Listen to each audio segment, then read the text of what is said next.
Hi, and welcome to Spine class here at Genesis Healthcare System. My name is Alicia.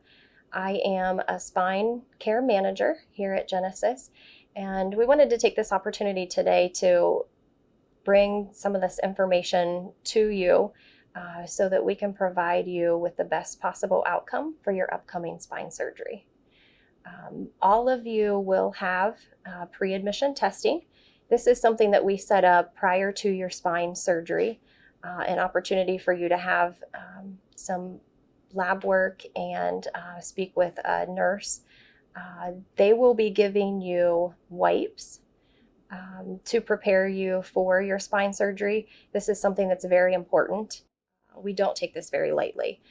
This is something that is a beneficial portion of anyone coming into the hospital, so that we are not bringing all that bacteria into the operating room. So they will explain to you the proper way to use these wipes to prepare for that cleansing, and just want to make sure that all of you have those wipes with you to do this. You will get a call from the pre-operating room. You'll get that call the night or the afternoon before your surgery. That is a call where they're going to remind you about when to stop eating and drinking. They have you stop eating at 8 p.m. and then they'll have you stop drinking at midnight. So after that, the idea is that you're not taking anything in. We want your stomach to be empty so that during the surgery there's no complications. With that being said, the morning of your surgery, we don't want you taking any of your morning medications. So that's something that we'll review when you come to the hospital.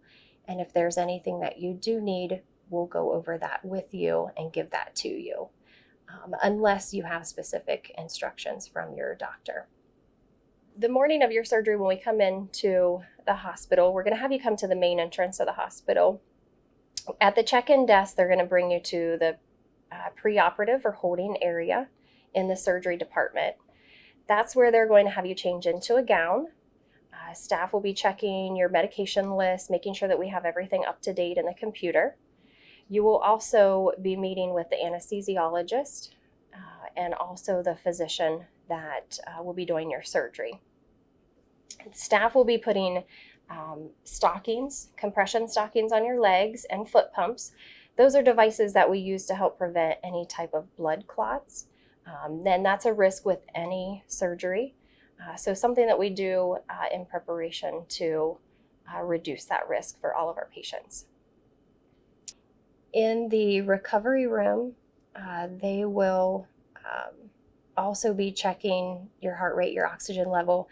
After we wake up from anesthesia, our lungs aren't really expanding like they normally would. So you may have some oxygen in your nose after the surgery, just for a short time. That will eventually come off as you start to wake up and move around in the bed and kind of open up those lungs.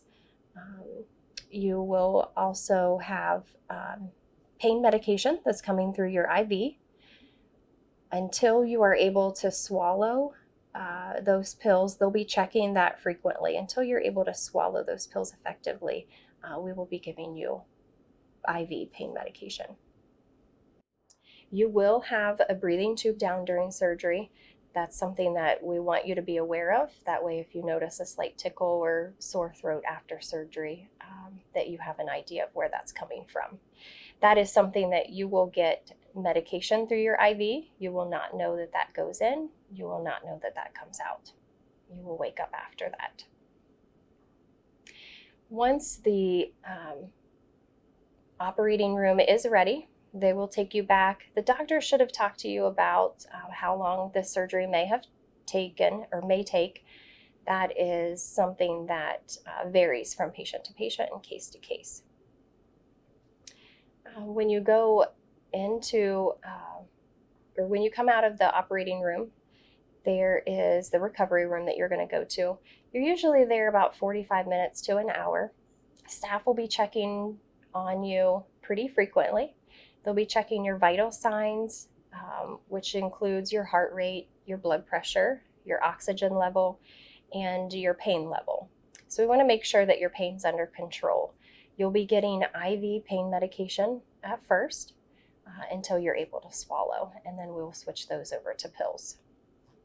You will be going home on a short supply of pain medication.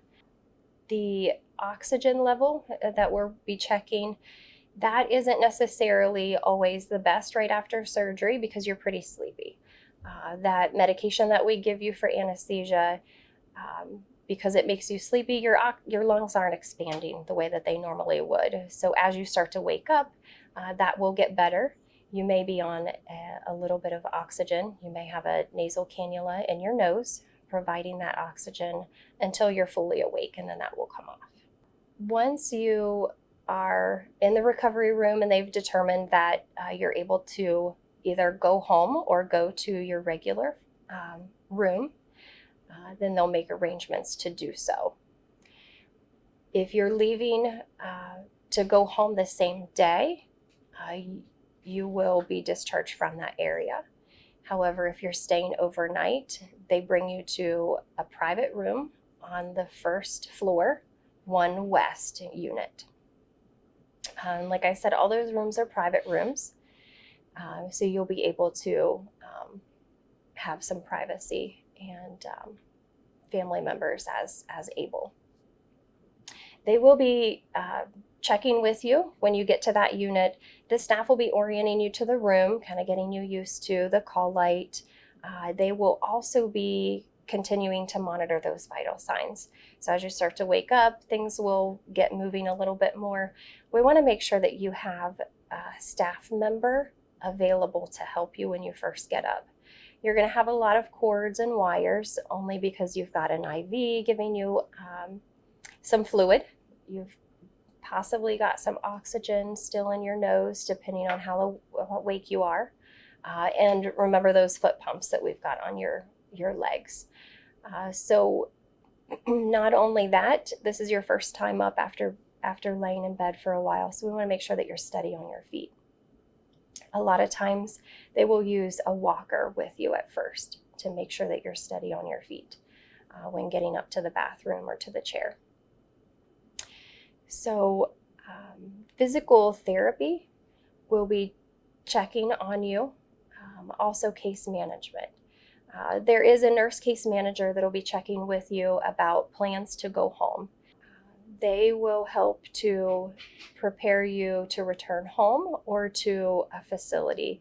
And they will work with all of the insurance companies and those nursing facilities to make arrangements and make sure that everything's covered.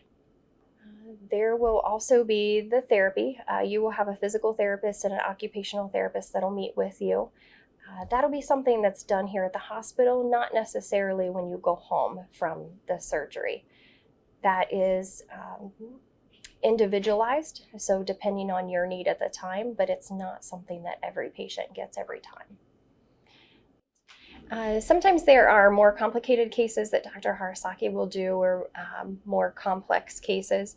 For those patients, they will get a pain pump after surgery. This is just to help better control your pain. So if you are one of those patients, Dr. Harasaki has expressed that this pain medication is at your bedside. It is controlled, so there is a delivery system that allows only a certain supply of medication to be delivered at that time. This is a small amount and to be used in between the other medication that the nurses are offering you for the pain. So continue to ask your nurses for pain medication as you need to. That is something that is not automatically given to you, but your nurses will be asking and checking on your pain level continuously. I can't stress enough how important it is for you to walk or have exercise or some sort of activity. When your body is still, that kind of shortens the muscles in your body. So then when you get up and move, it's harder to stretch those muscles out. So it's really important to have some activity, even if it's just getting up, walking around the room, walking to the bathroom, walking to the kitchen to get a drink and back. Those movements, though they may seem small, are actually really important and do you more benefit than anything. Sitting still shortens those muscles and makes it harder for those muscles to loosen when you do get up. So that actually causes more pain. So ice is also something that will be very important. That helps with pain control. So there's a lot of swelling and inflammation in that area where the surgeon has been working. So not only pain medication alone, but also ice can help reduce that swelling. The ice is something that you can use 20 minutes on and 20 minutes off. And we recommend that you use that for a few days after surgery at least, and as needed. But I can't stress those two things enough, that it's important to get up and move and also use that ice. There is, when you go home, a short supply of pain medication that you will go home on. And this medication is meant for you to use as needed. So there is no schedule, but listen to your body. And then as you are home, we'd like for you to wean off of that medication. By doing that, you're going to increase the amount of time between each pain pill. And certainly we want that to be appropriate for you. So that's different for every patient. I do want to talk to you about the incision itself.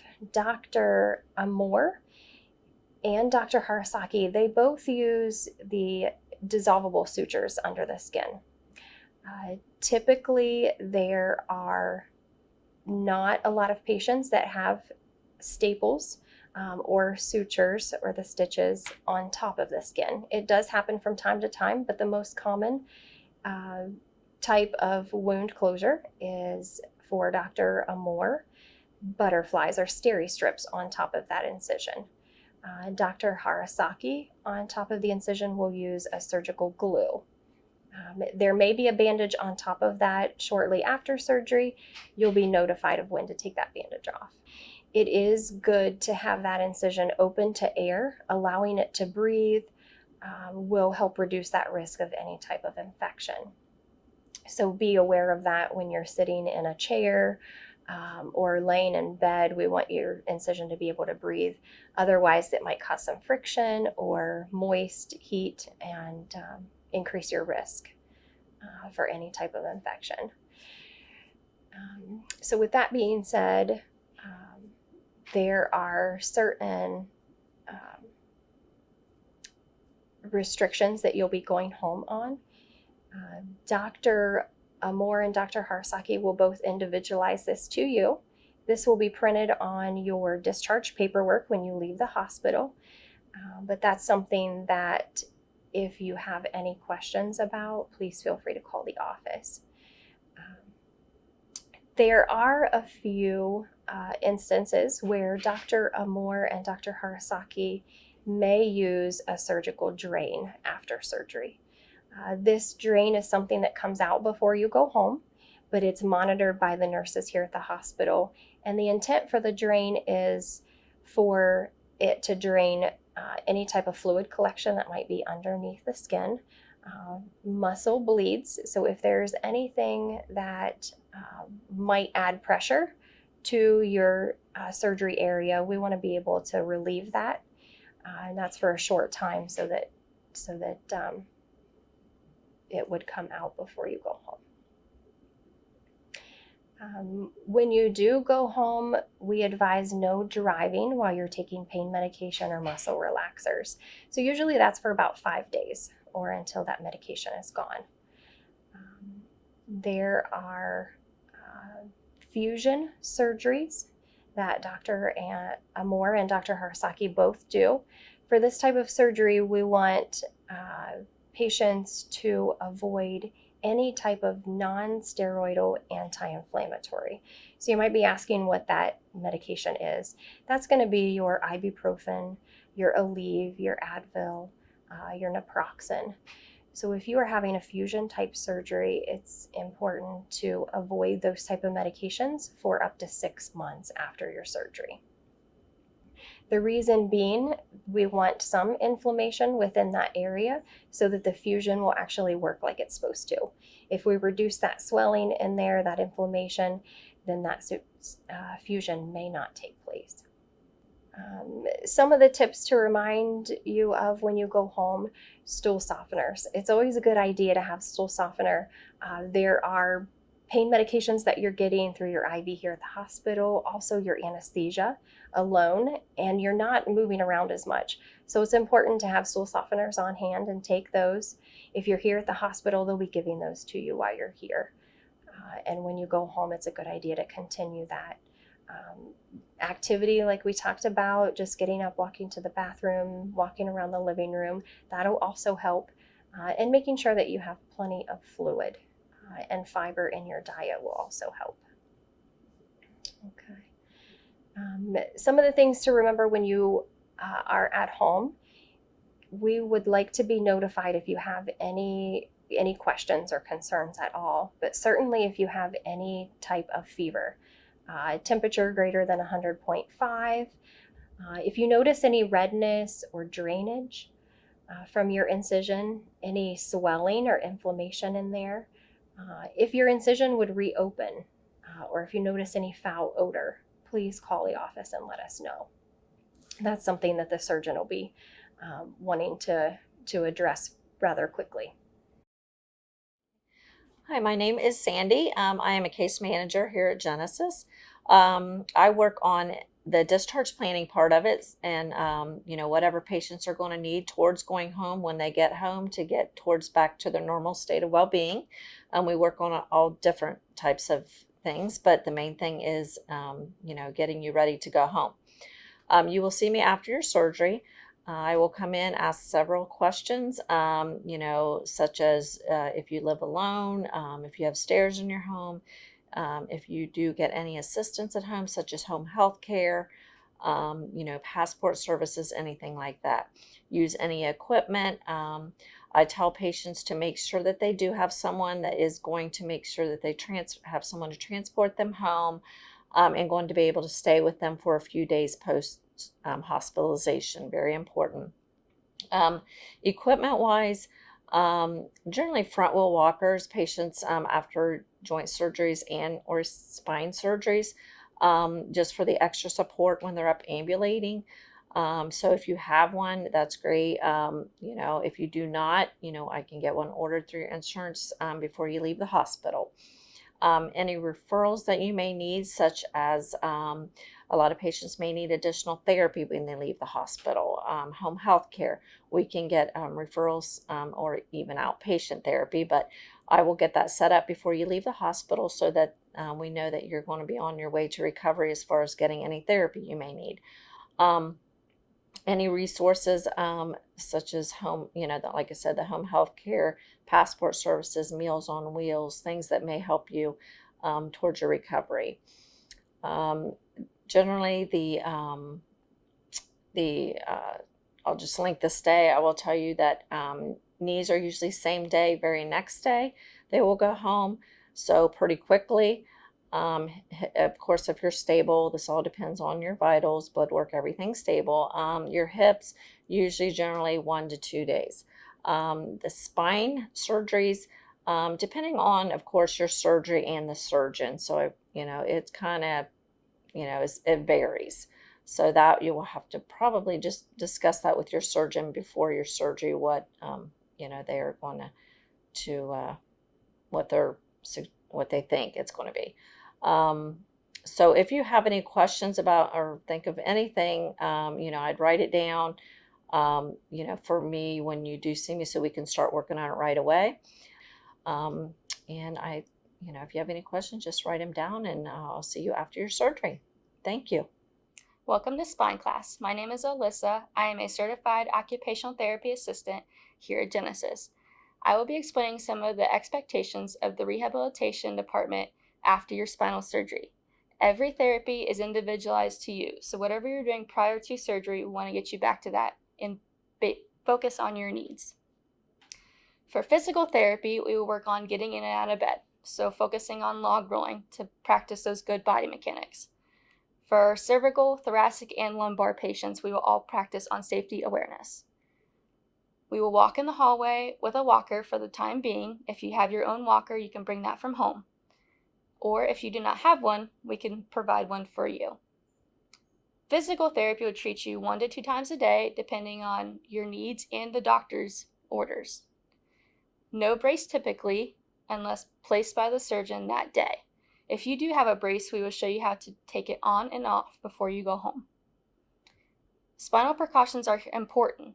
So with Dr. Harasaki and Dr. Amore, the spinal precautions are no bending, lifting, and twisting for 4 weeks. So if you remember the acronym BLT, that will help you.